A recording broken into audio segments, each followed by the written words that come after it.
Welcome, YouTube-vidente. You are very valuable and I'd like to have you here. Thank you very much for supporting our S.O.S channel.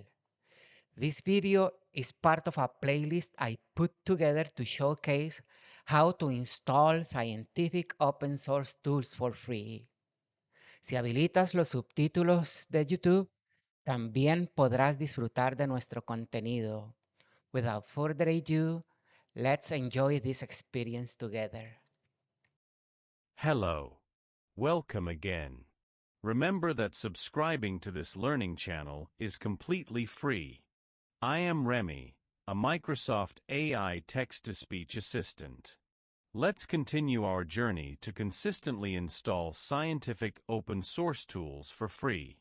In this video, I will guide you through the process of installing Rtools, a free collection of software development tools that complement your installation. Start by opening your favorite browser. Click inside the search box and type Download Rtools for Windows. Press Enter. Then, click the hyperlink for the most recent Rtools release. For example, Rtools, Toolchains for Building R. Click the link for the most recent release. For example, Rtools 4.4. Click the link for the most recent installer. For example, Rtools 4.4 installer. The download toolbox pops up to ask you what to do next. Click Save As.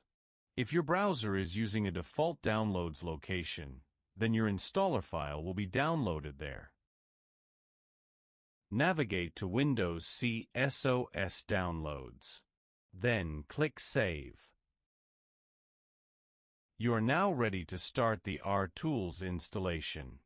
Go to Windows File Explorer. Navigate to your Windows C S.O.S Downloads folder. Double-click the installer file. If asked, click Yes to allow the installer application to make changes to your device. Note that Rtools is the only tool that will be hosted at the root of the C drive. Click Next. Uncheck the boxes for Save Version Information to Registry, and create Start Menu icon to MSY2 Shell. Then click Next. You are now ready to begin the installation. Click Install and wait until the installation is finished. Click Finish. If you go back to Windows File Explorer and navigate to Windows C, then you will see a folder for your Rtools. For example, Rtools 4.4. Congratulations, you are done. If you enjoyed the experience, please click the like button, scroll down to the comments section and leave your feedback. Remember that you do not have to pay to subscribe to this channel. It is a simple way to reward James for sharing his skills. You are becoming skillful. I will see you in the next one.